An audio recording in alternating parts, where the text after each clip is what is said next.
Perdón, este circuito cognitivo, circuito de asociación, es un circuito muy importante para nosotros como fisioterapeutas. ¿Por qué? Porque cuando nosotros estamos aprendiendo habilidades motoras es cuando se va a activar este circuito en nuestros pacientes. Cuando queremos intentar, por ejemplo, aprender una coreografía, va a suceder lo siguiente. Lo que son, vamos a tener señales, vamos a tener que tanto lóbulo frontal, lóbulo parietal, lóbulo temporal envían estímulos o se le llama enviar aferencias, enviar información hacia el núcleo caudado. El núcleo caudado aquí es en donde tiene una región llamada núcleo accumbens y este núcleo accumbens se va a encargar de liberar dopamina involucrado en el sistema de recompensa. Entonces, ¿qué hace acá? Yo estoy aprendiendo un movimiento X, por ejemplo, levantar la mano y bajarla, ¿no? Este es mi movimiento que quiero hacer porque es un movimiento de baile. Pues bueno, al momento de que yo hago este movimiento, todas estas regiones, el núcleo caudado, está disociando si la información es la adecuada o no es la adecuada. ¿Y cómo lo hace? A través de la retroalimentación, en este caso, del maestro de baile. Si el maestro de baile te dice, ese movimiento que estás haciendo no es el correcto, o mira, este movimiento le falta que subas el hombro, le falta que muevas la cabeza, le falta que hagas aquí o que le hagas allá. Entonces, el núcleo caudado dice, esta acción no fue exitosa. Como no fue exitosa, tenemos que desecharla o tenemos que cambiarla. ¿Cómo la vamos a cambiar? Pues bueno, hay que hacer lo que nos están mencionando, hay que levantar el brazo, hay que generar esto, hay que hacerle aquí. Entonces, cuando se hacen esos cambios, hagan de cuenta que todos los lóbulos empiezan a realizar esos cambios, sobre todo frontal y parietal, empiezan a hacer esos cambios, llegan al núcleo caudado, la respuesta, ahora sí que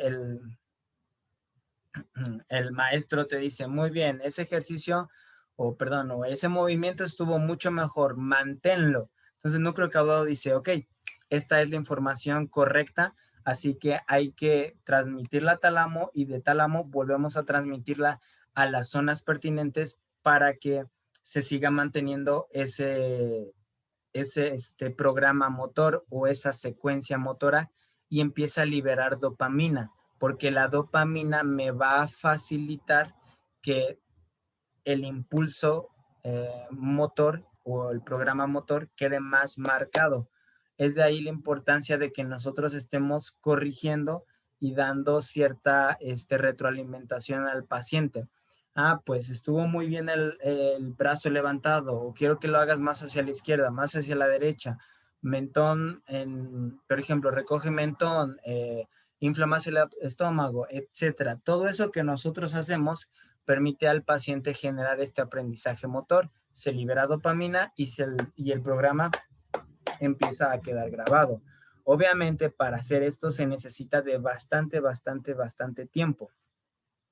¿Por qué? Porque el aprendizaje motor tiene 3 fases esencialmente. Eso no se encuentra ahorita en la diapositiva, pero nada más es para que lo sepan. El aprendizaje motor posee 3 fases. La primera fase se llama... ¿Todos me escuchan bien? Sí, creo que es tu conexión, Sandy. Sí, ¿verdad? Sí, sí lo escucho bien. Ok. Entonces, como les mencionaba, el aprendizaje motor tiene 3 fases. La primera fase es una fase cognitiva. La segunda fase es Ay, se me fue. Espérame tantito, déjenme acordarme. Fase cognitiva. Ahorita me acuerdo. Fase cognitiva. La tercera fase es la fase automática. ¿Ok? No puede, es que no es semiautomática, pero bueno, lo voy a llamar ahorita hasta que me acuerde, semiautomática. Entonces, ¿en qué consiste la primera fase? La primera fase es que el paciente está pensando constantemente en cómo realizar el movimiento. Como todavía no realiza el movimiento fluido, va a verse un movimiento rígido, un movimiento con poco control y nosotros estamos constantemente corrigiéndolo. Un ejemplo es cuando un ejemplo de la vida cotidiana es cuando estamos aprendiendo a conducir. En ese momento, si nos toca un carro estándar y estamos aprendiendo, tenemos que pensar en si le metes clutch, si aquí hay freno, si aquí hay que acelerar, pero tienes que sentir en qué momento hay que sacar el clutch y este carro y aquí y el semáforo y acelérale y hazle. Y entonces, ¿cómo estamos? Estamos todos rígidos. Nuestra conducción no es fluida. Estamos pensando constantemente y constantemente se nos está corrigiendo. Oye, haz esto, oye, te falta esto. Esa es la fase cognitiva. En la segunda fase, no se llama semiautomática, pero lo vamos a llamar así por... ¿No es consciente asociativa o algo así? Sí, gracias. Gracias, Víctor. Ese era el nombre, asociativa. Gracias. Es una fase asociativa. Entonces, en esta fase asociativa, la persona o el movimiento ya tiene menos carga cognitiva, el movimiento es más refinado, pero aún así el paciente sigue todavía pensando, digamos, tratar de automatizar el movimiento. Y tercero, es la fase automática. El paciente o la persona ya aprende el movimiento de manera normal, no hay ningún inconveniente en este caso y el paciente ya se puede centrar más en desarrollar habilidades y ciertas habilidades en especial. Por ejemplo, siguiendo nuestra analogía de la conducción, cuando ya estás en esta fase, te vas a centrar tal vez en cómo rebasar de mejor manera. Te vas a centrar más en cómo tomar mejor la curva, en cómo estacionarte de reversa o en paralelo, etcétera, porque ya es más automático el movimiento. Entonces, de esa manera, tenemos que entender que el paciente pasa por este proceso. ¿Por qué? Porque en ocasiones cometemos el error, y yo lo he hecho, este error yo lo he cometido. Yo le quiero enseñar un ejercicio a mi paciente. Supongamos que quiero enseñarle un ejercicio de la Y, ¿no? Este ejercicio. Y yo al momento de que se lo explico, le pido que lo haga y el paciente cuando lo hace con codos flexionados o lo hace con la cabeza hacia adelante y le vuelvo a repetir, no, mira, hazlo de esta manera y lo vuelve a hacer. No, es que tienes que hacer esto y el otro y empiezo como a desesperarme porque no me lo está captando en la primera. Pero tenemos que entender algo. Es un ejercicio completamente nuevo para el paciente. Si es completamente nuevo, tiene que aprenderlo. Entonces, para el aprendizaje motor se requiere el proceso de estas tres fases, de tal manera que nosotros tenemos que entender que al enseñar un movimiento, número uno, debemos de ser pacientes nosotros al enseñar y número dos, entender que esto le va a llevar cierto tiempo. Claro, depende de la patología y hablando tal vez a nivel de traumatología y ortopedia, el paciente te lo capte mucho más rápido en 10 minutos que un paciente neurológico. Pero en un paciente neurológico, si te ponen a reeducar la marcha, no le vas a pedir que la primera, segunda, tercera práctica en los primeros 10 minutos salga de manera perfecta o salga de mejor manera, porque ese paciente tiene que otra vez atravesar por cada una de estas fases de aprendizaje motor, además de, de los déficits que presenta debido a su patología.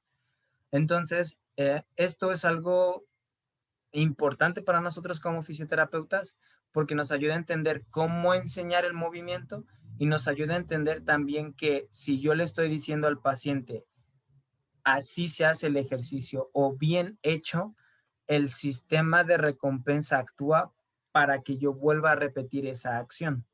¿Me doy a entender? Sí, ¿Sí? profe. Profe, Ok, perfecto. Entonces, sigamos. Ya de los últimos circuitos que nos hace falta por entender, para entender mucho mejor a este apartado de ganglios basales, es el circuito límbico. En el circuito límbico va a estar muy relacionado con el componente emocional del comportamiento, o en pocas palabras, va a estar relacionado con el lenguaje corporal. El circuito límbico está formado por el óvulo límbico, hipocampo, varias estructuras. Ahora, de esto, ¿qué me ayuda o qué me interesa? Pues bueno, de esto me interesa entender que el paciente, que los ganglios basales, perdón, que los ganglios basales interfieren en la emoción, en la postura relacionada a la emoción.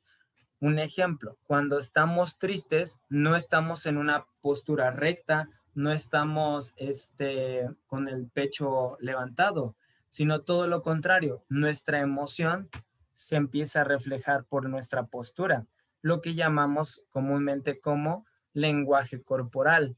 Si tenemos los brazos cruzados, nos va a dar ciertos indicios. Si tenemos los brazos, los pies posicionados en tal cosa, en fin, si empezamos por ejemplo, ¿cómo se llama? A dar de pataditas o estar inquietos y nuestro pie empieza a estar golpeando constantemente, si empezamos con la mano, etcétera, etcétera. Todos estos ejemplos lo que quiere darnos a entender es que ganglios basales intervienen en la emoción.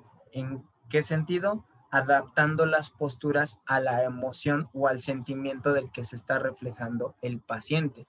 Y algo muy interesante es que va a facilitar el comportamiento aceptado e inhibe el que no. Este circuito hace lo siguiente. Si yo estoy frente a ustedes en el aula y cada uno de ustedes, por ejemplo, me llegan con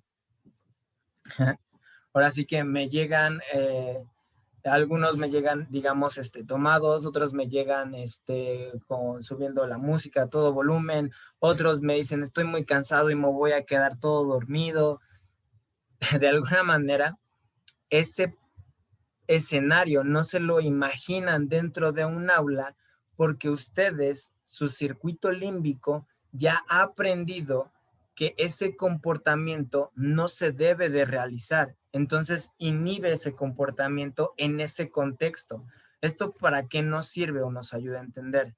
Nos sirve sobre todo en pacientes pediátricos. En pacientes pediátricos con trastornos de la atención o con autismo o con ciertos síndromes de Down, vamos a ver que hay comportamientos que durante la terapia debemos de tratar de inhibir. Por ejemplo, si el niño lo empiezo a mover, lo empiezo a hacer movilizaciones y me empieza a pegar, me empieza a morder, está todo inquieto, todo ese tipo de comportamiento, yo debo de aprender a manejar este circuito y decirle no, en este momento este comportamiento no es el más adecuado, lo que comúnmente llamamos límites. Hay que aprender a enseñarle límites, porque si no le enseñamos límites, el circuito límbico pues va a empezar a facilitar todo comportamiento que a él le parezca pertinente. Entonces, De bueno. hecho, maestro, si se me permite, Adelante.